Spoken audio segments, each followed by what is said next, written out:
All right, hello again and welcome everyone. Thank you so much for taking some time to join our training today. My name is Meg Gibbon and I'm the Deputy Director for Switchboard, which is a one-stop resource hub for refugee service providers in the US.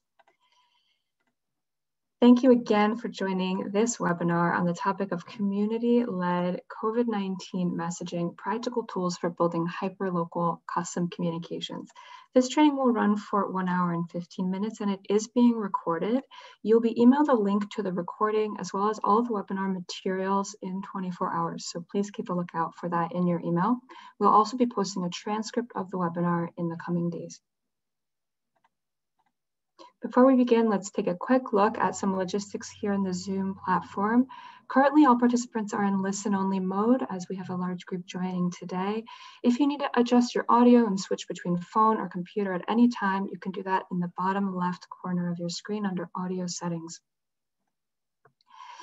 You also have the option to use the chat function throughout today's training. Please, we'd love to hear from you. Do not hesitate to type in your comments, your thoughts into this chat window. And send your message to all panelists and attendees if you'd like everyone on the call to see what you've written. And then lastly, the Q&A feature is available for your questions. So if you have questions, please put them here rather than in the chat. That lets us keep track of them a bit more easily. And you have the option to use the thumbs up icon to vote for another participant's question. And during Q&A at the end, we will take as many questions as possible. I am really pleased to introduce a great group of speakers today, and I want to note that we'll also be joined by 3 additional expert panelists for our Q&A later today. But for now, let me introduce Ridhi Arun, Senior Program Coordinator for IDEO.org, Courtney Chang, Senior Program Lead for IDEO.org, and Erin Mann, Program Manager for the National Resource Center for Refugees, Immigrants, and Migrants. So I'm going to hand it over here to Erin to kick us off, but we'll hear more from Ridhi and Courtney shortly. Over to you, Erin. Wonderful. Thanks so much, Meg. So let's start by running through the learning objectives that we have for today's session. So by the end of today's webinar, we're hoping that participants will be able to describe the steps involved in building community-led COVID-19 messaging, name promising strategies currently being used by community leaders around the US, name 2 tools for using this communications approach in your work with local communities, and also begin developing your own COVID-19 messaging in partnership with communities using the guidebooks and visual toolkits that we'll present during this session. So before we launch in, we're going to start with a poll question. So as Meg said, I'm with the National Resource Center for Refugees, Immigrants, and Migrants. And we'd like to start out by learning the familiarity with NRC-RIM among this group. So you'll be prompted to answer a poll question about your awareness. So whether you're not aware yet of NRC-RIM, you're aware of us but have not used our resources, or you are aware and have also used our materials. So we'll take some time to get the voting in and then see what comes back.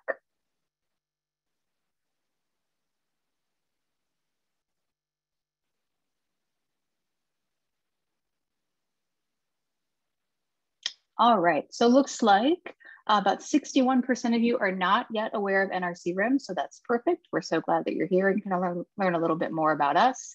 25% are aware of us but have not used the materials, and then 14% are both aware and have used our materials. So perfect, this will be a great group to engage with today. All right, just a little bit of project background. So NRC-RIM is funded by the CDC, and we're focused on COVID-19 prevention, contact tracing, and mitigation among refugee, immigrant, and migrant communities. Our main goal is to support state and local health departments with these activities among these communities, and we also hope to strengthen community partnerships with state and local health departments.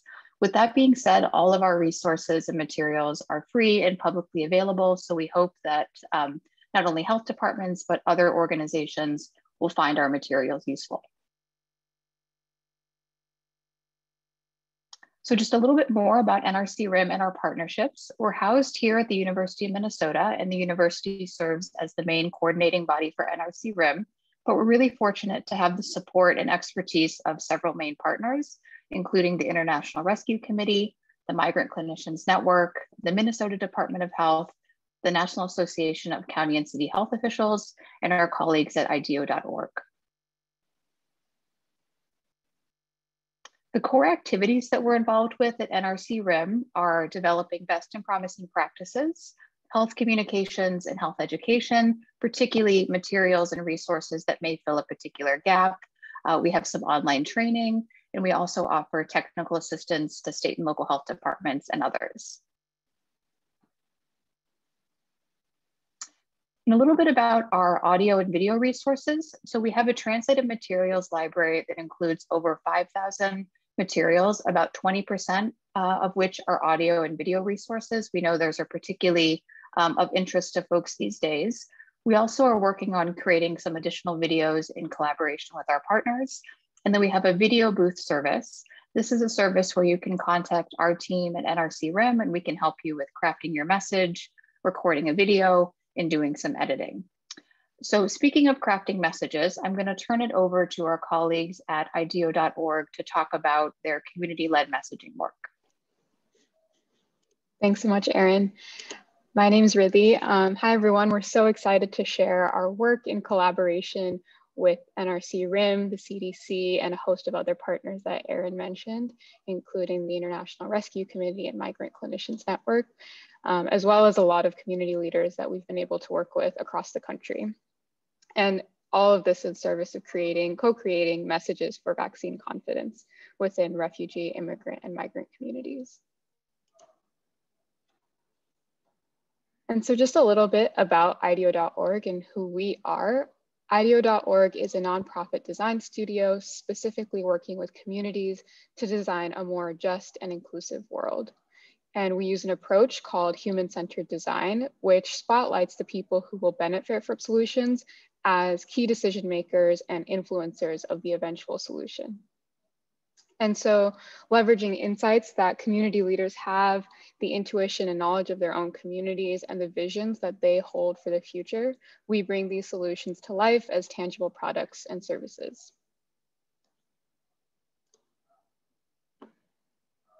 And so we're probably preaching to the choir with this audience, but community-driven or community-led design means that people who benefit have the power to influence and shape the solution at each step of the way, from surfacing the challenges and the needs that they are facing to offering solutions and ideas or feedback on different ideas and really creating the solutions themselves, given the space to do so. And through that process, we believe the solutions will resonate better and live longer under the ownership of these community ambassadors.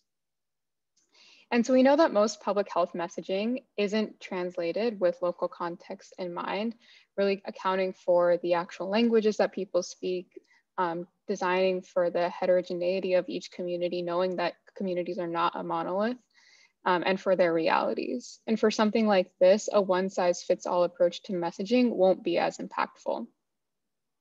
And furthermore, we know that for sharing information, it is so important who is sharing that information and making sure that it's a trusted member of that community that's really sharing that information. So this project has been all about creating and testing messages directly with different communities to create the messages and campaigns that will work for them. So just to get a little participation, we'd love to hear from you all. To what extent is your health education work community-led? I think a poll will pop up in a second. There it is.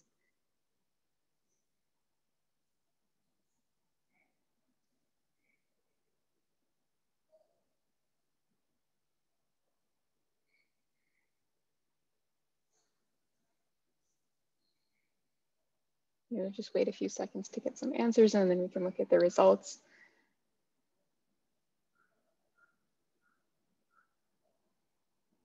Awesome. So it's kind of in the middle there. Most folks answering somewhere in the middle. And I think that's fair. And I think just to speak from IDEO.org's perspective, maybe is just that we are also on the journey of being entirely community-led. I don't think we could even say that we're entirely community-led. It's definitely a process and a journey. And that we are all striving to be more community-led. So it's really great to hear for those 5% of you who are entirely community led. That's awesome. And I think we can be learning a lot from you as well. And so as we've started to do this work, we have been partnering, as I said, with many community leaders across the country. Pictured here, you'll see Veronica, who will be speaking later as well. But we've been working with the Latinx and Haitian communities in Maryland, the Iraqi and Congolese communities in Dallas, the Afghan community in Richmond, Virginia, and the Bhutanese community in Seattle. And we've just started working with the Somali community in Minnesota and are looking forward to working with the Ukrainian community in Seattle as well. So we're hoping, as part of this work, we've built a foundation of assets, but we're hoping to customize and build upon them with more and more communities across the US. And so just to summarize where our intentions and our ethos are with this work, and just to summarize some key learnings that we've also been learning from community leaders of why customization is important.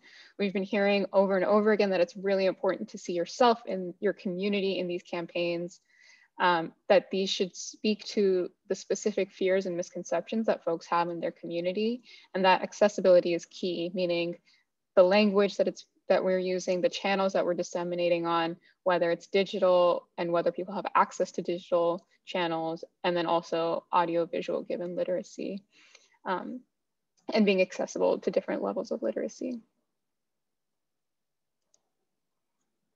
And so a discussion question, we'd love for you to pop your answer in the chat.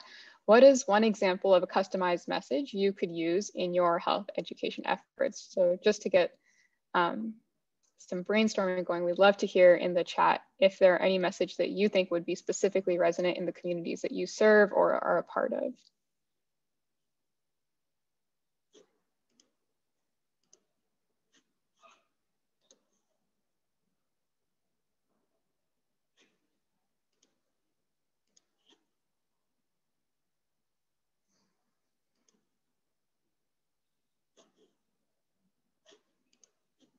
Awesome. Well, I think we can also, oh, great.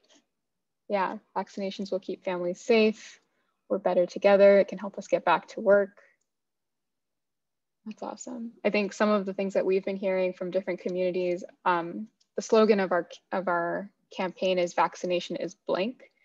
And so it's been really interesting to hear the different angles that different communities come at this with. So for example, in the Iraqi community, it's a lot more poetic. And the words that they choose are a bit more metaphorical. So vaccination is a guard, meaning vaccination is safety. So it's just really, it's beautiful to see the different variations between communities. Awesome. We'll love for you to keep popping those in the chat, but maybe I'll keep moving on. And so just to give you a bit of an overview of our process in creating these materials alongside leaders and what we're designing to become publicly available, the steps for creating this campaign kind of follow a four-step process. So first, really assessing the needs and defining the goal, understanding where your community is at the moment, what kind of messaging would be most resonant. Is your community more hesitant or more confident? So understanding that first step. And then the second step is just getting right into it, starting to customize and create materials for your community based on the foundational assets that our team has created. And then third, and this is, I think, the part that's really key to our process, is starting to test and adapt these materials based on community feedback. So making sure that you are actually reaching out to diverse pockets within your community, making sure that you're hearing from different perspectives to see what resonates and what's not working so well. And finally, distributing those materials far and wide on channels that are accessible. And so you can just see a quick snapshot of chapters of the guidebook that we are developing. This is still in progress, so it likely won't look like this actually, but we're walking through each of these steps alongside community leaders for the past 4 weeks. And so the ways that community leaders are leveraging these tools are they're really ensuring that the right types of materials are being developed for their community, whether that's a poster so that people are engaged and are really captivated by the images, or whether it's a comic form so that people are having a little bit more of a dialogue to help reassure about any myths or misconceptions. And then second, you really using that step in the process that I was highlighting, testing through WhatsApp groups or focus group discussions in their communities. And with that, I will pass it to Courtney to show us a little bit of the materials. Great, thanks Ridhi, and so happy to be here today. I'm gonna take us through a portion where Ridhi kind of gave an overview of our philosophy and our process, and I'll be sharing the outputs of the materials that will be made available to folks publicly, as well as customizable templates and tools that can help folks create additional materials on their own. But first, I think we have a poll. So we'd love to tap the audience and hear what formats have you all so far used for vaccine messaging today. Some of the ones listed are posters, fact sheets, social media, audio, video, and if there's any other formats, would love to hear in the chat.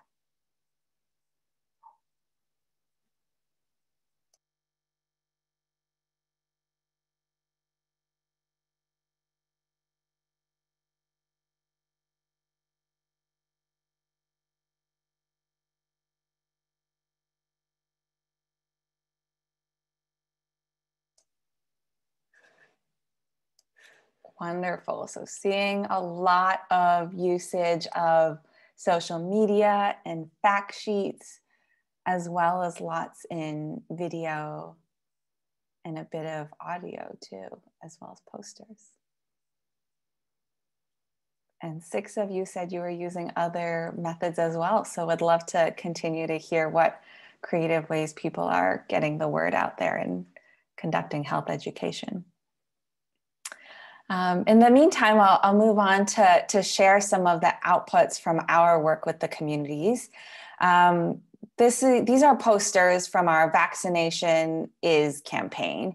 And the Vaccination Is campaign was built to help communities see vaccination as a choice for themselves and their families. Here you're seeing posters in 3 different languages, Creole on the left, Spanish in the middle, and Arabic on the right. And these posters are meant to capture attention, build connection, build trust, build recognition in this branded message. We know it doesn't contain all of the information about the COVID vaccine, unanswered questions, but first we need to stand out in a very crowded information space right now and build connection with the listeners and the audience. So in working with our 3 community partners, these were 3 big themes that continuously surfaced. Vaccination is hope, vaccination is love, and vaccination is strength. The symbolism, the significance of vaccination really centered around these themes, love, hope, and strength, and you know, helped motivate them and inspire them to get the vaccine. A little more about each of these and kind of the intentionality behind them. To start with the Vaccination is Love poster on the left, there's kind of a warm heart shape and a blue background to speak to that theme of love and protection. We know this last year has kept us isolated from so many of our loved ones, making it very hard and risky to even care for each other. But we know that vaccinations can help keep others safe, and we're all really inspired to look out for the well-being of our families and allow us to serve the greater good of our community. The second poster, Vaccination is Hope, centers around a welcoming doorway and a yellow background that speaks to hope and possibility. And this really, we feel, is symbolizing the way forward after a year of loss and disappointment. Vaccinations will help people reclaim some of their routines, turn the corner, bring better days. And vaccination is certainly a beacon of hope for that for many communities. And lastly, the Vaccination is Strength poster, the energetic burst and the bright background speaks to this theme of strength and pride. And it captures a sense that together as a community, we can stand up to COVID and actively advocate for this, with the vaccine within our communities. vaccinations are a win and allow communities to lead by example and start building lives back up. So that's some of the rationale behind the campaign and the rest of the materials that are here to come. On the next slide is a similar version, but a format created specifically for social media. And in a social media post, this allows a person to add additional context to what this slogan or meaning has for themselves or for their community. So under each of these, we've kind of illustratively given some fodder to what the themes might mean for each community, with everyone being able to customize this for themselves as well.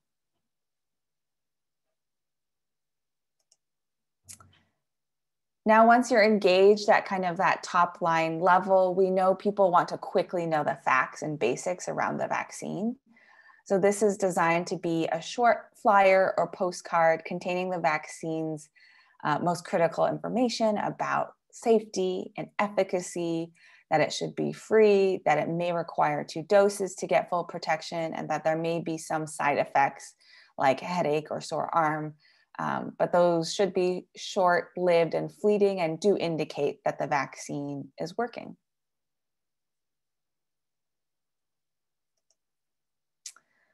Lastly, a third level of information we really dive into through this set of illustrated comics and cartoons are comic strip and illustrations that help tell a more detailed story and take a storytelling approach to addressing stronger hesitations, stronger concerns or misconceptions that may be circulating. For example, the one on the left, you can see is titled that vaccination is safe and effective. And the story, it's probably a bit hard to read on the screen, but the story goes through panel by panel to explain that it is safe. It has been tested on many different people, many different volunteers from around the world. It's not going to change your DNA. And these are some of the side effects to be aware of that you may experience, but these are normal.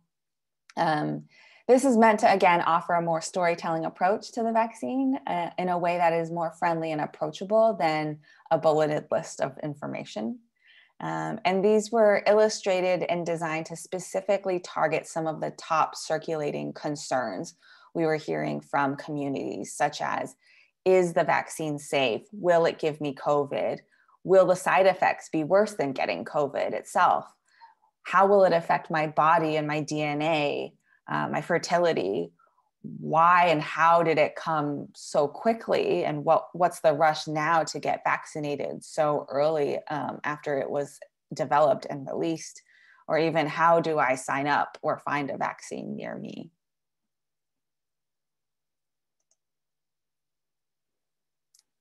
And lastly, these panels and illustrations can also be taken separately as individual panels and posted as social media with additional information that may be helpful to communicate or customize to whatever is most pressing in a given community and most concerning within a given community.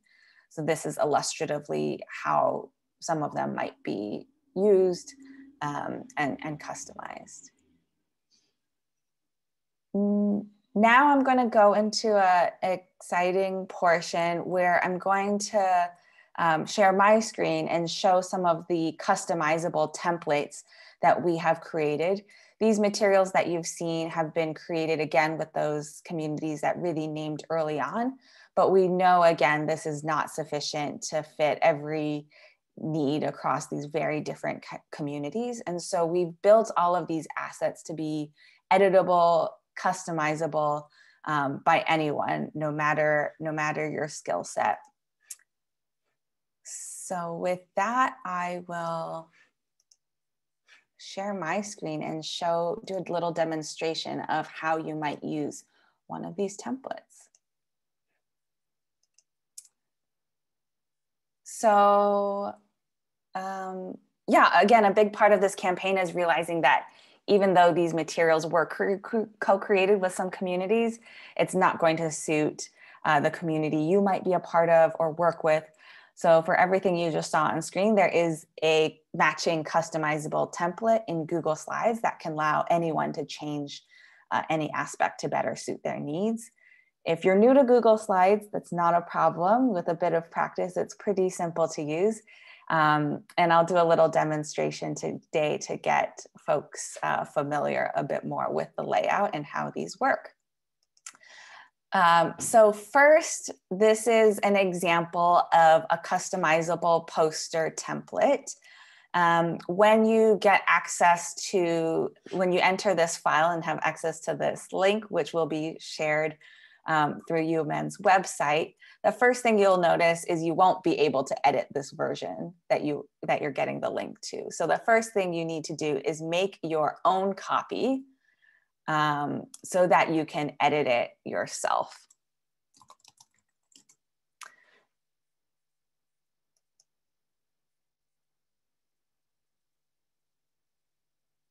Then once you do that, the new version is an exact copy of that template and should be editable yourself.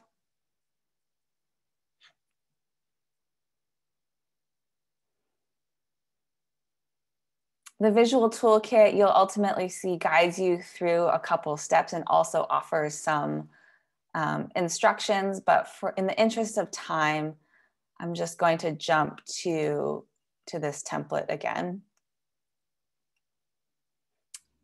So the first thing that you'll want to do is pick whichever poster template you feel resonates most.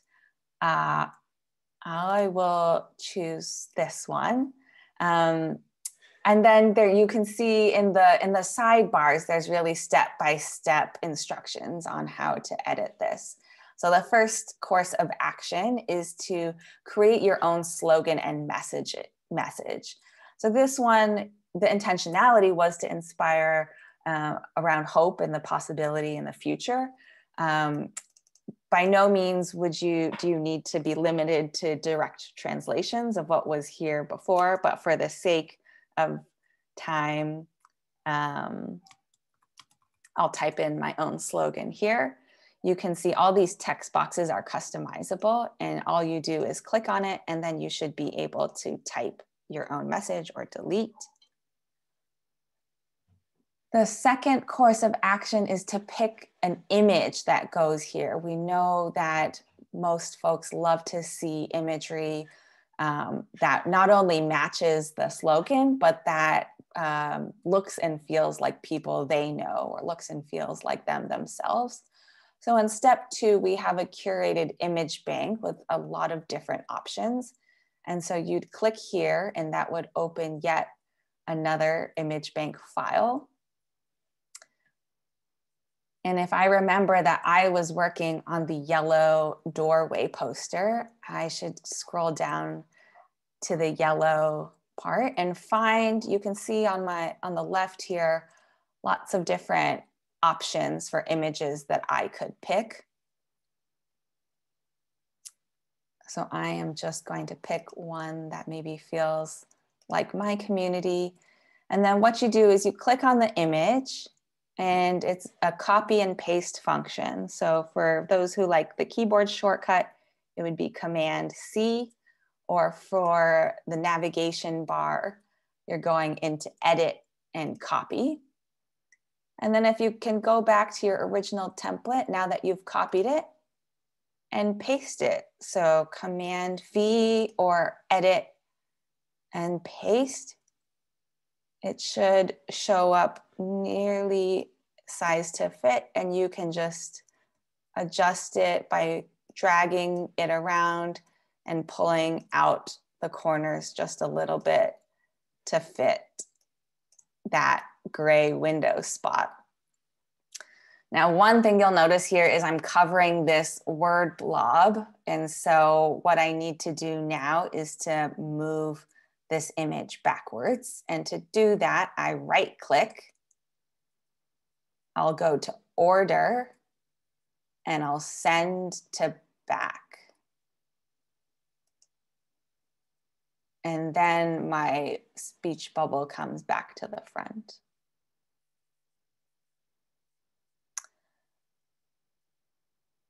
The third step is to write your own call to action here. So a call to action is meant to say, you know, after seeing this poster, what do we want people to do? We know availability and eligibility vary so much at this point. And so really, this is one part that we think should be highly customizable based to what are the, what's the situation in every local jurisdiction right now. For some, I might say, sign up today, or sign up for your vaccine today. And again, that's just clicking in and typing it. And you can do this in local language or translate it as well. The last piece to be able to edit the text is information, a link or a phone number where you want to send people to learn more information. So perhaps there's a link to your local health department, to the organization you work for that you want to direct them to, a phone number or interpreter service you want to help folks direct to. So whatever that may be, you can type in the website there, as well as maybe even if you want to add a phone number, you can do that there.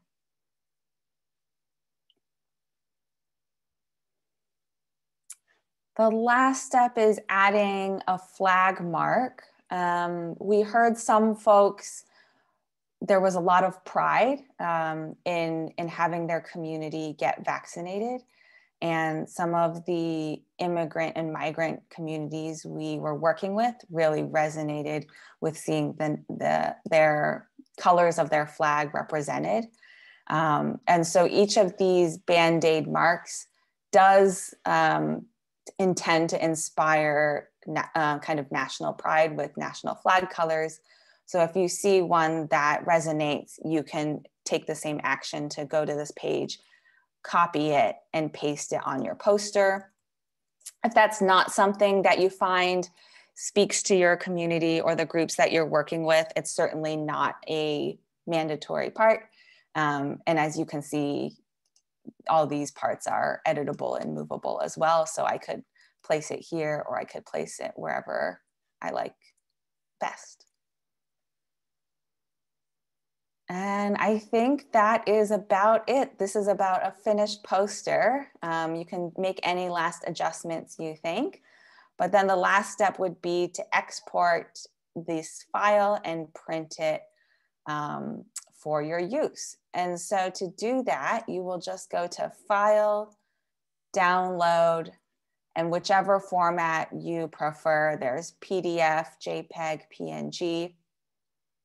I'm gonna save it as a JPEG right now to my personal desktop. And this is how you can get your poster and print it or send it as an email or a social media file as well.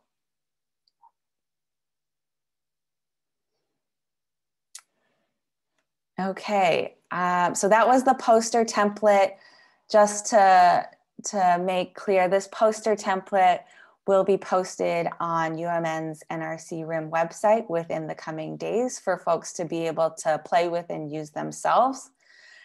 So we're really looking forward to seeing what folks create with it and hearing your feedback. We hope this is helpful. One other template I thought I'd demonstrate today, just because it's a slightly different style, is print comic handout. So I thought I'd go here. Again, this is a level to be able to address concerns more in depth. I think I saw a question about why illustrations when we know people prefer pictures of people. That's super valid. And I think if folks are able to find photos that can fit and match, that would be really awesome and exciting. I definitely test with different communities and people to see what they're feeling. Illustrated comics was a way for us to be able to make this slightly more scalable, usable, and customizable for folks, where we can't provide an endless image bank. But for those organizations that have really great images or access to great images or photography, we certainly encourage you to use whatever suits your communities best. But in this comic, again, the idea is to post a series of panels that might be able to explain in a long form storytelling approach a more complex topic. So you can start with thinking about what the most pressing concerns you're hearing in your community is. So maybe I can name my story something like the COVID-19 vaccine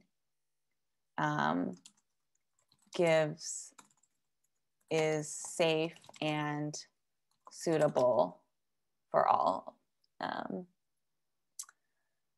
The second step would be to add images into each of these blank spots. And again, as you can see in the rest of these slides, there's kind of an illustration bank that you can choose from of different depictions, different skin tones, different headwear.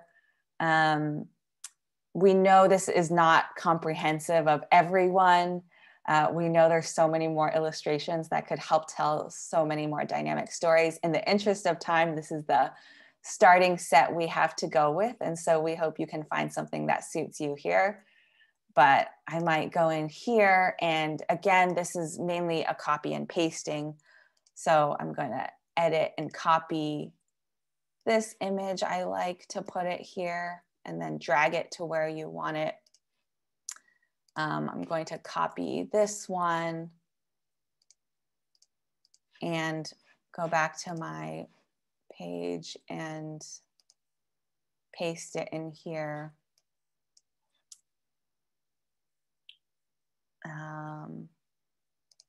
Maybe taking this one.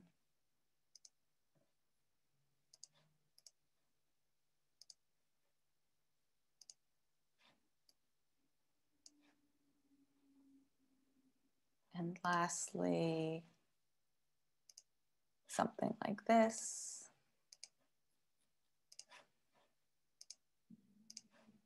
And once you have these set up in here, anywhere where you see text, that is editable. So you can click in here and write your own text. It does not have to be any direct translation or confined to anything. This is really meant to give everyone flexibility to interpret and use these images and illustrations differently. So here I could type something like side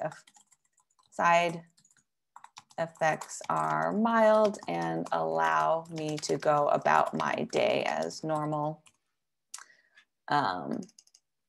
2 doses are required for most vaccines approved in the US. And then so forth and so forth. So each of these text boxes are editable, as you've seen before. And the last editable spot is any additional website link you want to include here, whether it's your own organization's website or, again, one that you want to refer people to sign up for appointments or more information. The last step, I won't do it again, but directions here on how you can export this as a file, and that's the same behavior in action as the previous one. So downloading it here and being able to print it. Those are 2 demonstrations for the templates that should be coming. That one, as well as all the other templates, we hope will be rolled out in the coming weeks. So stay tuned. All the latest information will always be posted on the NRC-RIM website. So that's the best place to stay tuned.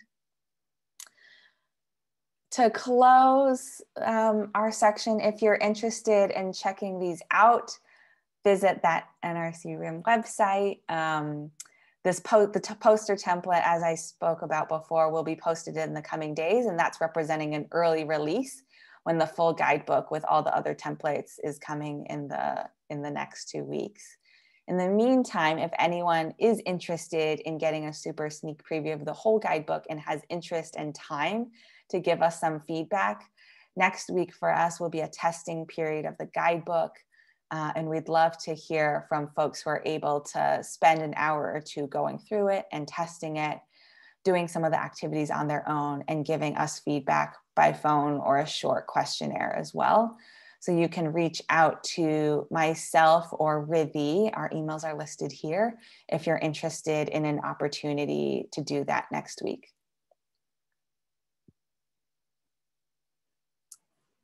And I think lastly, we'd love to hear in the discussion and in the chat of the tools you've seen today, which ones are you most interested in exploring further?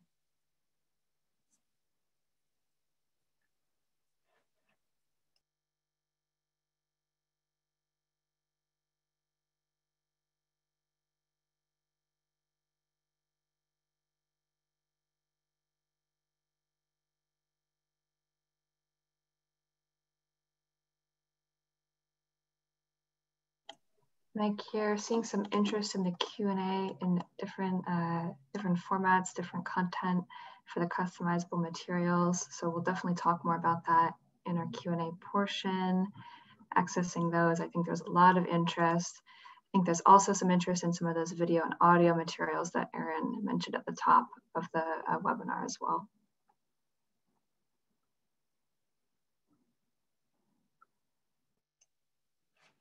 Great. Thank you all. We look forward to, I'm sorry I haven't been keeping up with the Q&A and chat, but we'll hopefully get to respond to everyone. And now I think transition to a Q&A session. So over to Erin. Wonderful, thanks Courtney. So yeah, we're going to transition over to the Q&A portion now. So thanks in advance to those of you that submitted your questions either ahead of time or who've been putting questions in the Q&A box. We're going to try to get through as many as we can in the time that remains. So I'd like to introduce the three community members who will be joining us for this portion of the session. First, we have Veronica Martinez Vargas, who is a community health worker who partners with the Migrant Clinicians Network's office on the Eastern Shore of Maryland. Veronica has been involved with the immigrant community since 2010 and currently volunteers the Lower Shore Vulnerable Populations Task Force. And she's also worked really closely along with the other two community panelists with IDEO.org on this work.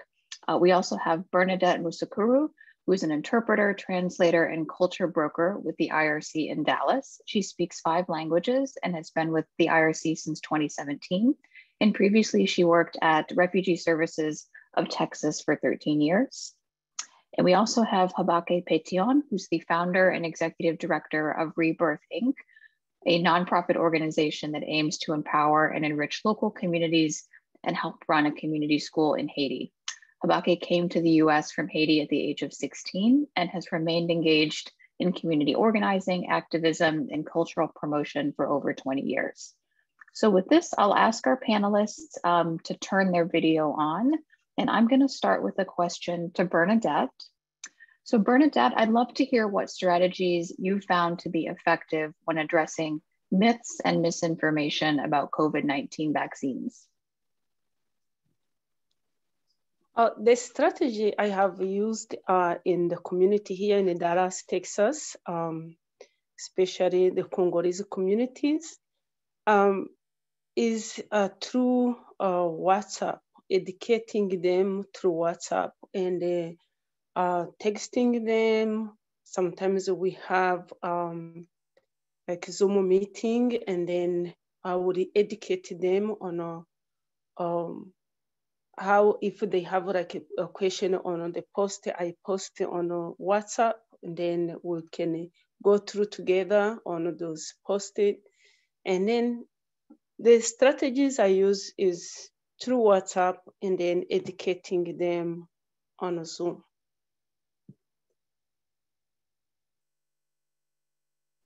That's great. So a mix of different approaches. Habake, how about you? What strategies have you found effective when addressing myths and misinformation?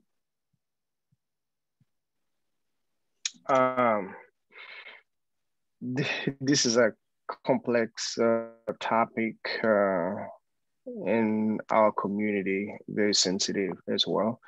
But we use our radio station to talk to the community, and people, press on the subject and talk about it. We use social media as well. We go to the local churches as well, try to talk to the people and the leaders, make sure whatever is going on, they have to know the sources, where they come from, who created them, and then for what purpose. So that's some of what we've been using to help bring down the misinformation. Wonderful, thanks, Sabake. And Veronica, I'd love to hear your thoughts too around addressing myths and misinformation. Yeah, sure. One of the strategies that we've used, it's really one-on-ones. We have these community events, we call them one-stop shop events here in Salisbury, and where we provide food and other resources. And there we can really engage people on one-on-ones and talk and address some of those fears and questions that they have about the vaccine, because we are able to spend a little bit more time listening to them, and then also just analyzing whether the information that they have or concerns they have about the vaccine is coming from just purely misinformation that they found on like WhatsApp chats, threads that are going around with videos showing people having seizures, which is not the case. You wouldn't get that side effect for a vaccine. We have also been using bigger platforms like radio shows, interviewing doctors, interviewing community leaders, and putting those along with making a Facebook Live for them. And also just distributing out like FAQ flyers to the community, in addition to having the one-on-ones. That's what we have used, and they are effective. Wonderful, thanks for your thoughts, Veronica. Another question that came in was how do we find the balance between trying to reduce vaccine hesitancy, but also making sure that we encourage people to make their own decisions, informed decisions. So I was wondering, maybe Veronica, I could turn it back to you. Have you found any way to balance that and to, again, try to reduce the vaccine hesitancy, but leave it up to people to make their own decisions?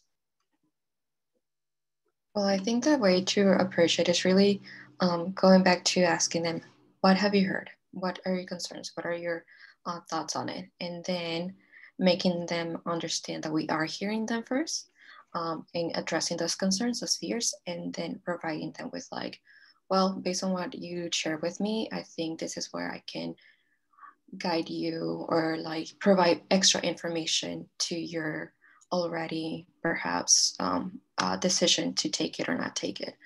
And then just kind of continue on giving some extra information about it. But I think is listening to them, listening to those fears that they have, and then allowing them to make their decision and continue to say that it's not obligatory. It's optional, that they always have the option to take the vaccine. Bernadette, you mentioned all of the outreach that you're doing one-on-one and through Zooms. What are your thoughts on finding that balance between reducing vaccine hesitancy and getting people to an informed individual decision about the vaccine? Here in Dallas, as I mentioned, in my communities, they like to use WhatsApp. That is something they are familiar with. During this COVID, as you know, the activities of getting together is less than the way it used to be before. So when they hear like from outside, they get a message coming in the group. We have a group of like more than 70 people. So on WhatsApp. So when they hear something from outside, they post it. And then once they post it, and then I would make a comment, and then I say, why, let us meet next time, and then we discuss on this you have run or you have heard from outside. So that when we get together and discuss on that, and then it reduces the hesitancy, those people who are doubting the vaccine, it will go down, it will be less. So they will understand the vaccine is protection. So the vaccine is there to help us, the vaccine is there to help us so it doesn't continue to spread all over. So that is how really we help one another. And then also wherever there is a place where they are giving the vaccine, we help the client, or we help the community to sign up and then direct them how they can get there. The city of Dallas has been so kind, they provide the buses to take people to that place, to the venue. So what we do is helping sign on buses, sign to go to get a vaccine. And you see people are really so excited. And then also they really want to get to be vaccinated. When for the first time the city opened for 65 above, many people went there and they signed up. Some had gone on their own, and now they are open. Some pharmacies here in Dallas are open for vaccine from 16 up. And in fact, yesterday I got it. Someone called me, there is a pharmacy giving a vaccination, and I was signed to go on the 31st. So I went yesterday, I got one, number one shot. So that is how we are helping people. So people who are doubting, and then they can see others are going, and then you keep on educating them. Wonderful. Thanks, Bernadette. I wanted to pass the question over to Habake about something that I think a lot of us are grappling with right now, as states are still rolling out vaccine in phases, and it's not yet available to all age groups and all populations. So Habake, I was curious if you have any insights on how to balance messaging around encouraging people to get vaccinated when the vaccines are not yet fully available. Any insights on how to balance that with community members? I can piggyback to both of what Bernadette and Veronica said. Veronica, we work closely in our community, except she's focused on the Latino community, and I focus on the Haitian community. Sometimes we focus on the whole community at a whole. So the thing is, you can't preach what you don't practice. So we feel we have the opportunity because we in the community work on the vulnerable population as well. We've been we're faced with a lot of people, so we have that opportunity. Not only that, we work with kids as well. That give us the opportunity to get the vaccine. And that is a leverage for us to actually talk about it because from the get-go, we've been talking about the COVID mitigation, and but we do a lot of education, like Monica was saying. So bring expert and then to talk about it, and we have our show specifically about health. But now the topic most of the time it's about the COVID And then now we phase 2 COVID vaccine. So we we're now saying that we take the vaccine. Before, we've been talking about it. People barely call about it because a lot of people don't want to hear about it. And it's like they already make up their mind. But when I say I took the vaccine, and then people start to call timidly, asking questions, and then get engaged. So that is something, if you take the vaccine, you talk about, you took the vaccine, and then people will start to build trust. If you take it, maybe there's something good about it. So that's one of the way we've been trying to diminish the fear of the vaccine. And then now the state is just about to roll out a big mass vaccination here in our county, and it's working. It's gonna be working, but it's not 100%, the way we would like it to be. But definitely, they're gonna be mass vaccination. That's the good news, and we're happy. And then Veronica have been very helpful in helping the Latino community register to get vaccinated prior to that big mass vaccination, and then we're doing our part as well to do the same thing. So it's a community-led effort, and we come together to do it and make it happen. Wonderful. That's really interesting, Habake. And your mention of the community-led effort is a perfect segue into the next question that I'm going to ask. There's a question that came through the Q&A. Could you speak more to your process of engaging impacted populations on the development of the IDEO campaign materials?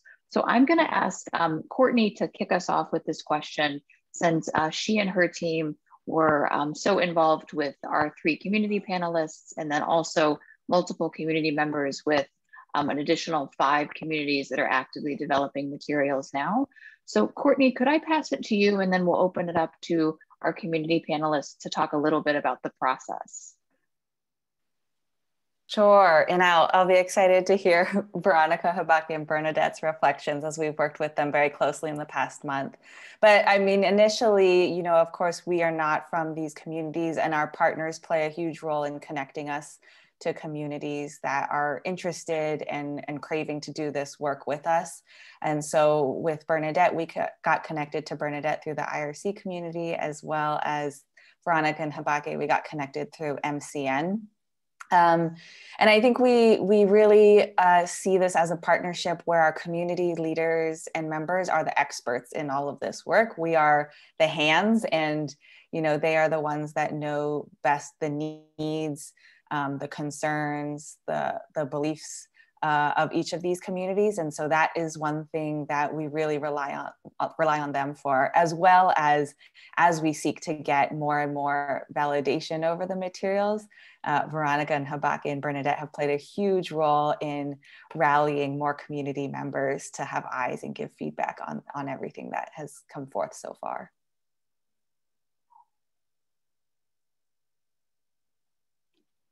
Veronica, could I maybe ask you to share a little bit about your reflections on the process with IDEO.org? Yeah, I think it was a really good partnership. It's been, they've been very receptive to our feedback, like with what they presented and what we thought would resonate with our community or wouldn't. And then the one way that we were able to also kind of like test these materials, we had a poster, we had several posters, and I had the chance to go out to the one-stop shop events and also ask the people, what do you think of this? What do you think the message, is the message what we're trying to say? And so that's how we really were able to ask the grandma, as the kid, as the restaurant worker, to see if they were getting the message that we were also trying to evoke, and if not, how could we make it better? So that's what's really helpful for us, and also in changing if we needed to fix anything. So I feel like it was a great, so I was able to also get my community's feedback on what we were about to present. Yeah.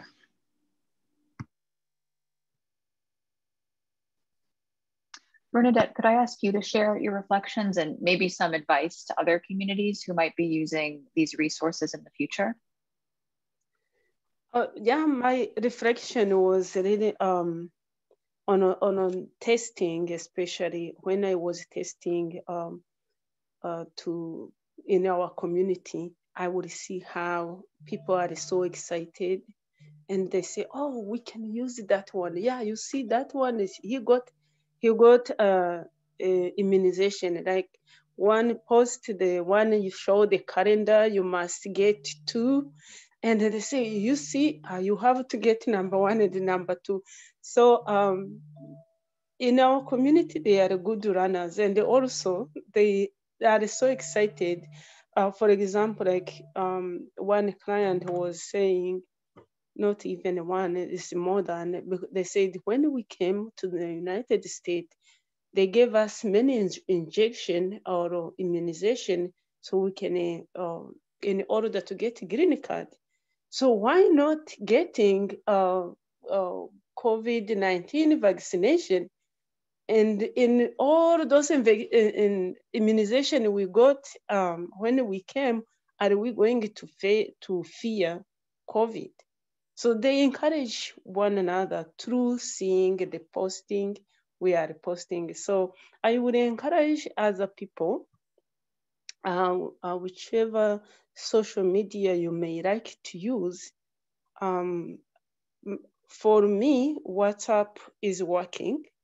When I post those ones, or when we do like a Zoom meeting, and then I show them the post, and then we discuss. And then if you would like to use any other means, but to me, WhatsApp, go to what you see the community is using, listen to them. And then if there is anything coming from outside, people are people. So sometimes they would hear from other people from outside of the United States. They are reading the news. They are reading the material posted about COVID and so on. So better what they come up with to you, listen to them, and then also provide where they can go to look for better information. If it's a website, if it's where to go to get a vaccine, and provide also in the language they can understand. Those who can't read and write, provide the audios they can hear. We post audios on WhatsApp. So those who don't know how to read and write, they can at least listen. It's just to touch the button and listen. So I think those are some advice I can give my fellow community leaders. Thank you, Bernadette. You're welcome. Mbake, could I ask you to share your reflections and suggestions for other communities who may be interested in using these resources? Well, I'm gonna do the same thing, just to piggyback on those wonderful ladies who's been giving a lot of good information. So I don't want to repeat what they just said. It was just interesting to see when we took the survey to see how people think, the views and all that. And it was surprising how the youth are interested. I don't know, because of the energy that they have, they're interested in getting the vaccine. They choose the poster that says the vaccine is strength. They pick on that, while it's opposite to the adult that choose the vaccine is love. So you can have it's the very clear contrast how they think. So that was interesting. So otherwise, it was a good experience, and like Monica was saying, so talk to the people and then get do the survey and then get the feedback, and they kind of catapult it and say, well, okay, this is what I like, this is what would convince me to take the vaccine.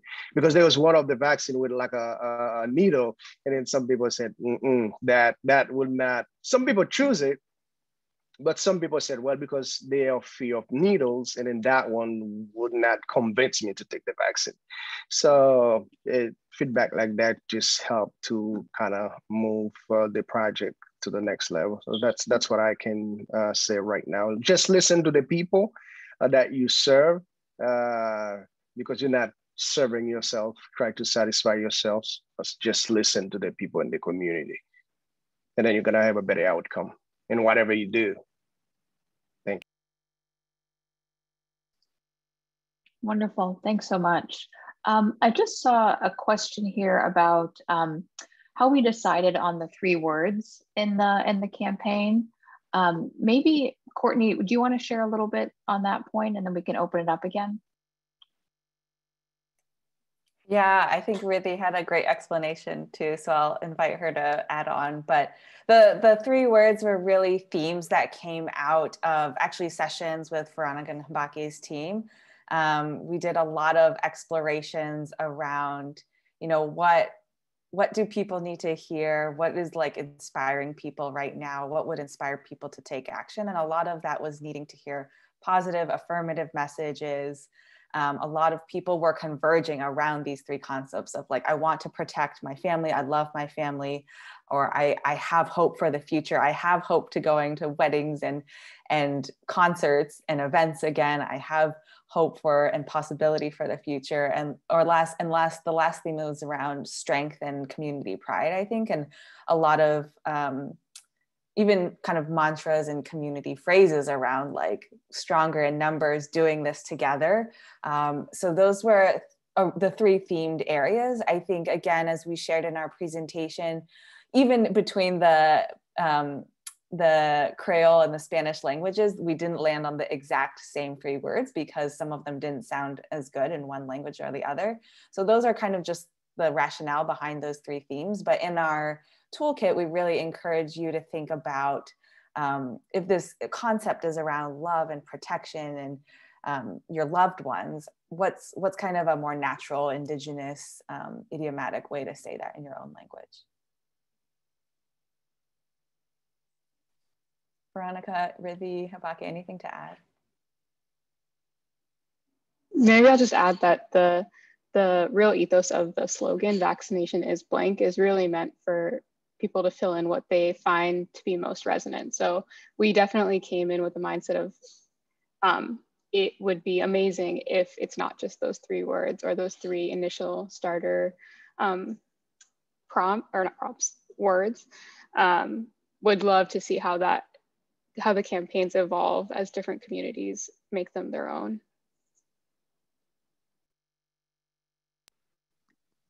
What I can add to it is just the words mean a lot, and if you love someone, you would want that person to be, you know, stay alive, and by staying alive is to, you know, take the vaccine.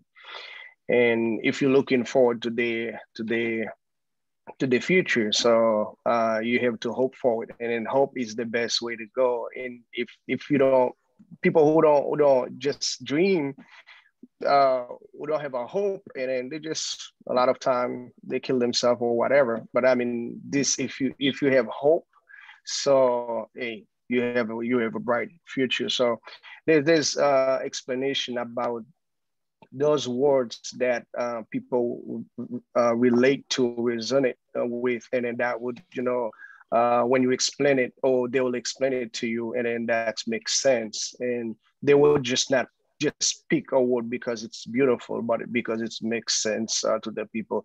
The state of the COVID, it was hopelessness, and then lack of love. People can't see each other, cannot go to each other's house. So all this, you see people despairing, and then and with the hope, and that's bring it all to the surface. So I mean, that's what I can add to it. The words are meaningful. They have different meaning resonate differently to different community.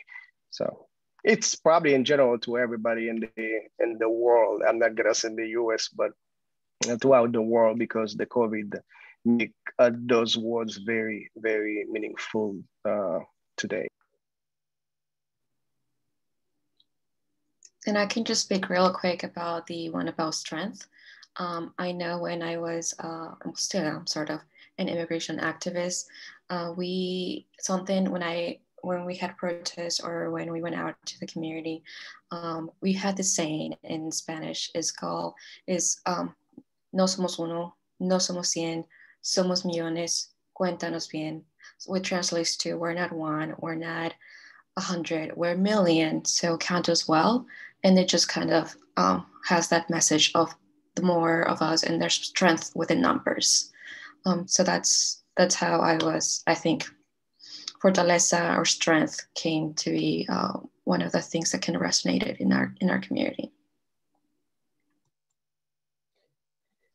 Yeah, what I can add on that one also, these languages of love, hope, strength is global.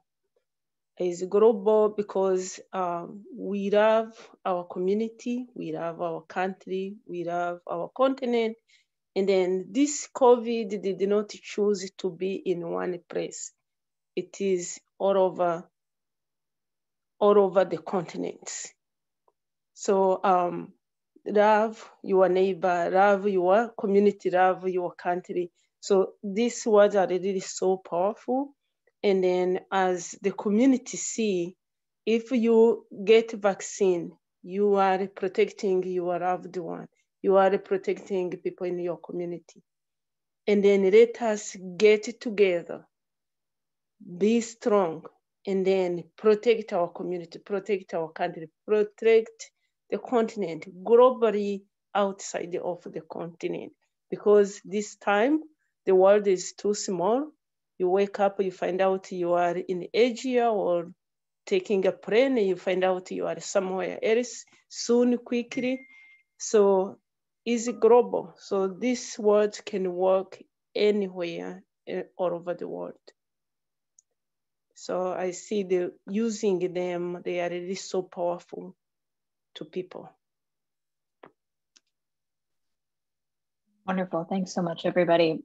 We have time for one more question, and I realize that I'm not going to give enough time for this particular question, which is really complicated. But beyond the messaging, obviously there's the issue around access, and there's been a question in the chat that has had some interest around accessing vaccines if you're undocumented. I think that's very much a local issue, but I wanted to open it over to Veronica to share her experience, since I know that she and MCN work in that space. So last question I'll send over to you, Veronica. Yeah, thank you. So for the way we've addressed it, and we're part of the Vulnerable Populations Task Force, and we have a beautiful partnership with a hospital that has been providing vaccines. And this partnership has allowed us to get access to the appointments. And this is how we've been able to go out to the communities, to the stores, to the restaurants, to places where we can talk to people directly. And the only thing that we're making sure that we're asking them to bring or to disclose to us is their name, full name, their date of birth, and their phone number.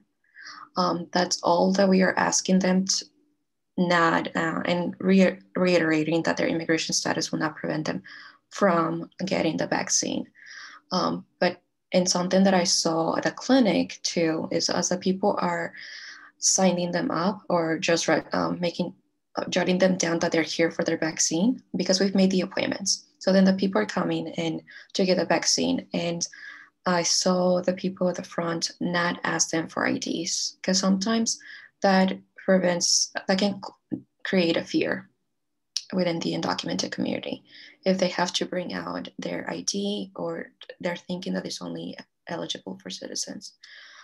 So that's something that we over here, we're trying to keep in mind, and not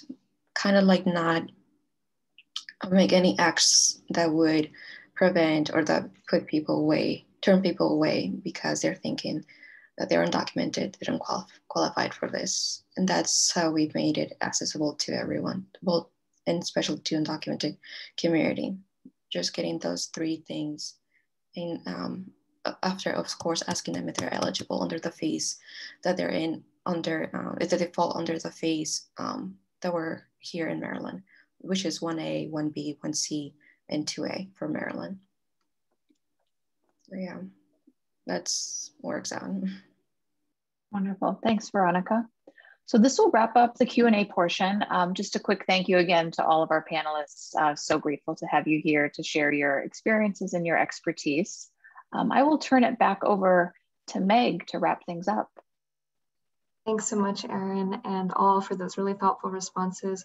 I see we're at time, so I won't keep everyone too long, but I wanted to draw your attention, if you haven't already seen, to the Q&A box where there were a lot of great typed responses from Ridhi, Courtney, and Erin. So if your question didn't get answered aloud, just double check that we maybe have given a written response to it. Please also take a look in the chat now for our feedback survey. This is hugely helpful to us as we try to improve our trainings going forward through Switchboard. That training survey will ask you whether you feel we achieved the learning objectives that you see here on the slide right now. I want to quickly plug NRC-RIM on their contact info right here. There's a lot of interest in further collaboration with NRC, so I know they would love to hear from you via these channels. And then Switchboard's contact info as well. You can reach us at any time if you're interested in training and technical assistance for our ORR funded programs, and we'd be very happy to work with you. That said, looks like I've taken one extra minute today, so I'll be sure to wrap up now and repeat a huge thank you to all of our speakers and panelists, as well as to all participants for joining. Enjoy the rest of your day, everyone.